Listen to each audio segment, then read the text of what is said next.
and then we will move on to your relationship reading after that. So let's see. Did I say Pisces? I did say Cancer, didn't I? I was thinking Pisces, should I Cancer? Then I know I have done Pisces.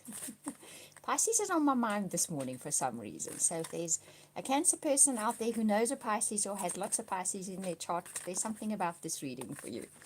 Okay, so Cancer. Oh, your first card has jumped out the deck. Okay, Four of Spring. This is always about foundations, establishing foundations, okay? Be grateful you have much to celebrate. Deep feelings of peace and happiness, a contented personal life. So, a very stable foundation in your life for November. You get to recognize that you have a stable foundation.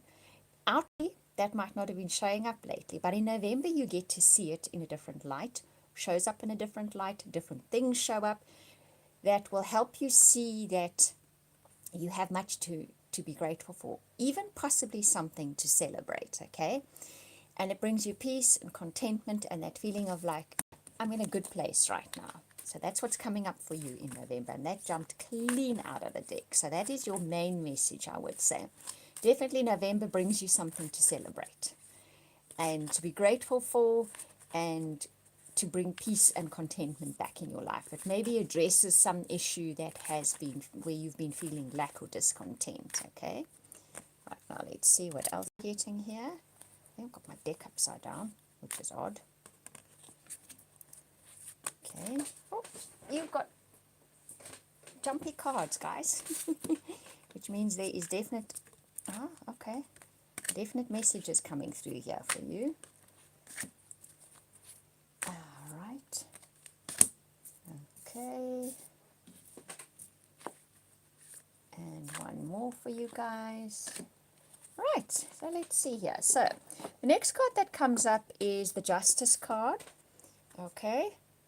And that is very much about a fair outcome, an outcome which is objective, decisions which are made which are fair to everybody, and also an indication that will be in your favor, right? So if there's any kind of decision that needs to be made where you will be affected by the outcome, it will be made in your favor, all right? So that's a nice card and a nice theme or an energy to be around for you in the month of November. The Ten of Spring is when you're feeling a little bit too burdened. And this card in this particular deck normally says reach out to others to help you a little. Delegate a little. Speak to somebody a bit. Try to lessen that feeling of this huge load by kind of spreading it out. Either by talking to people about it, because that happens sometimes. Not discussing the problem, but kind of just discussing how you're feeling and you need it to be a bit easier. Sometimes when we hold everything in, that can become bigger and bigger, okay? And if you find you're doing too much and that's what's burdening, maybe hand over to other people to help you a little. Sometimes we want to do everything ourselves because we feel we're controlling it then, okay? Which doesn't always work like that. Mostly doesn't work like that, okay? Control is something all of us battle with, and it's never in our favor. Okay, then you get the Nine of Autumn, and this is about rewarding yourself for your hard work. So possibly there has been a lot of work lately.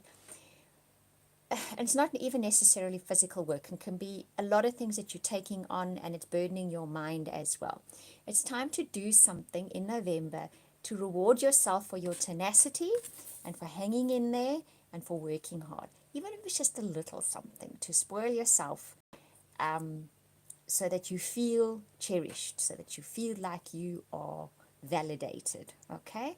And you don't have to do it for yourself. And it's never a bad thing. It's possibly a really good thing. This can also mean that whatever it is that you've been working so hard on at the moment, there is some kind of reward coming in for having applied yourself, okay?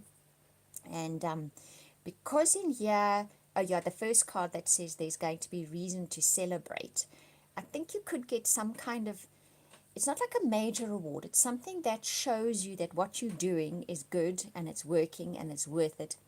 And you can reward yourself a little because of that. Okay. Then you get the King of Summer, which is about the King of Summer on this particular deck, I'm just thinking now, because it's about someone you can trust giving you advice, and it's good advice, and it's advice that comes from the heart. Sometimes advice can be critical, and sometimes advice is not from the heart. This advice is going to come from somebody who has your best interests at heart, and they like you and adore you. So the advice that they give you is coming directly from their heart. They're not trying to influence you or change the way you're doing things or do it as a subtle form of criticism. And it is more like they really want you to succeed, and they're going to give you a piece of advice that is going to be really worth it for you. Okay? The Two of Autumn is your next card, and this card is bringing fun into everything you do. This card is that balancing of going after what you want in your material life, but at the same time remembering to make it fun, because that is when the rewards will come in. Okay, if we go after goals and objectives in our material life, and it's very serious and it's blood, sweat and tears and just hard work, but it's only that aspect, it can bring in the energies that don't bring us the rewards we're looking for. So it's kind of making sure, or trying to, when you are pursuing a goal or objective with a materialistic outcome, that you make it fun as well, that you bring an element of fun into it. I read somewhere the other day, people said people don't buy from you because of what you do, they buy from you because of why you do it, because it translates into what you do. It doesn't matter what you do. So something to think about. Okay, because the ego card does come up next, right? And that's about the illusion of being trapped. Okay, placing too much importance on material items and getting caught up in fear and worry. So by the end of November, you would have crossed this threshold where the materialistic side of life has been causing you considerable worry. So you're needing to pay bills, you're wanting things, okay, and it's causing a feeling of lack, placing too much importance on it, which is too much fear and worry. Okay, so you're going to be crossing that threshold at some stage.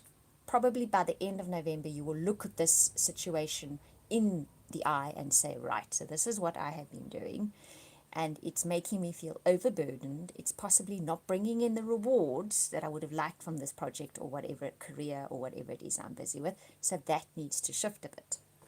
Your final tarot card, okay, is the King of Winter, and it's getting advice from somebody professional and objective. So maybe then what you do is you speak to somebody who is good at what you are wanting to do. And they don't have a personal interest in what you're doing. In other words, they are not a family member or a friend. They are an outside objective person, and you speak to them about how can you further what you are doing, how can you progress with what you're doing, how can you move it up to the next level, how can you move it out where you feel it's stuck. And they give you really good advice because they're good at what they do, and they're just giving you advice from that perspective, which is going to be really excellent advice. So you're probably going to go looking for somebody like that. The middle of the month, you're getting advice from a good friend, from someone who has your best interests at heart. But they're probably just going to say to you, you need to bring more fun into it, or whatever the case may be. But this person at the end of the month, you go seeking advice from them. They are a professional, and they will give you good professional advice. Right. Now let's see what relationships have in store for you. Okay. So, Cancer, still with Pisces on the mind. Maybe it's a Cancer and a Pisces. Two water signs. That could be interesting. Lots of emotions there. Won't be a lack of emotion in your relationships, which many relationships do suffer from. So you won't have that problem. Okay. Right, let's see. One of the longest relationships I ever had was a Pisces. Lots of emotion. Okay, let's see. Now, this is Cancer, November. What's in store for you guys? Oh, very nice. Okay. All right. Okay. Oh, my goodness me. Okay, Cancer or Pisces. Yes, I see now. Okay. I'm going to do a long read here because there's a story here. Okay. So, let's start. I've got stiff hands. I was drawing all of yesterday. I do pastel drawings. I keep meaning next month's videos I'm going to be putting up pictures at the beginning, the icon, and possibly end of the video of what I'm drawing so you guys can see what I'm doing. It's my downtime as such. Okay, so you get true love. There is the prospect of the romance of a lifetime, okay, in November. There is the opportunity to have a really amazing relationship coming into your life or with the partner that you're already with. However, there's a bit of a story here first, or isn't there always? There is some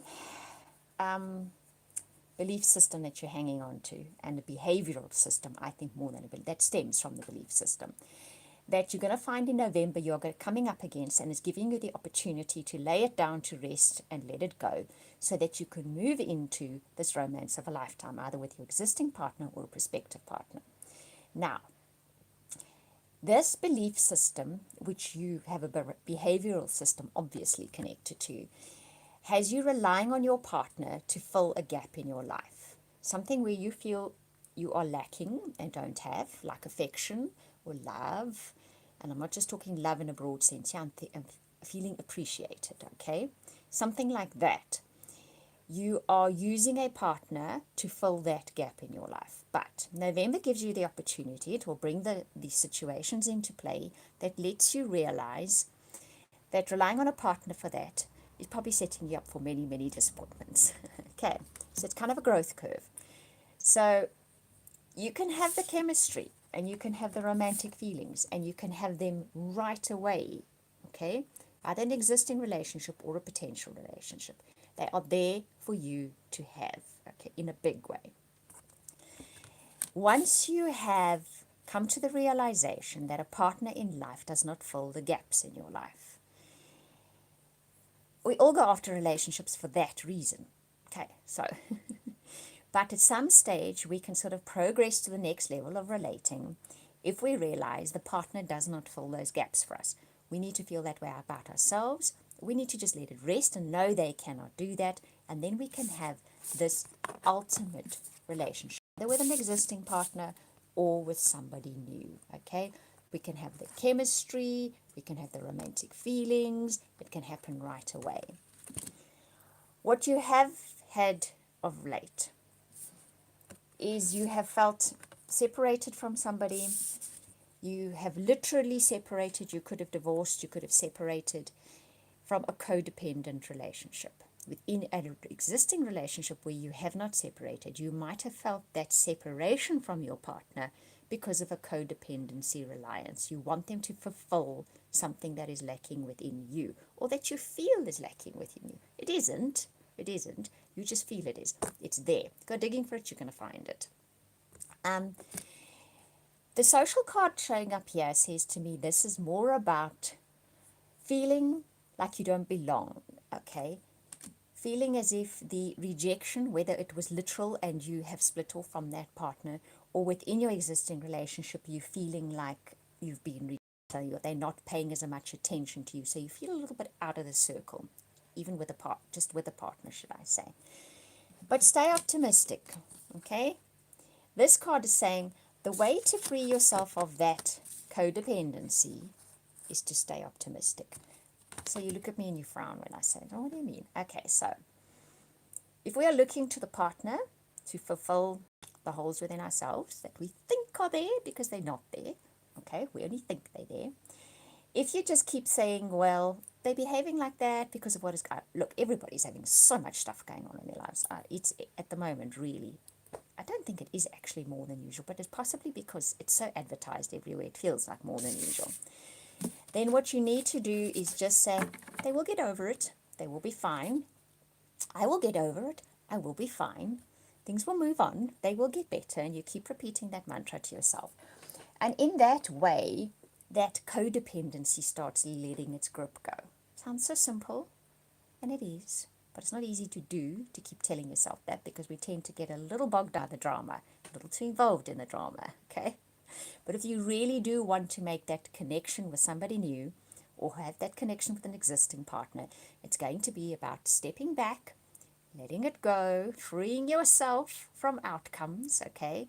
And just being optimistic about where things are headed.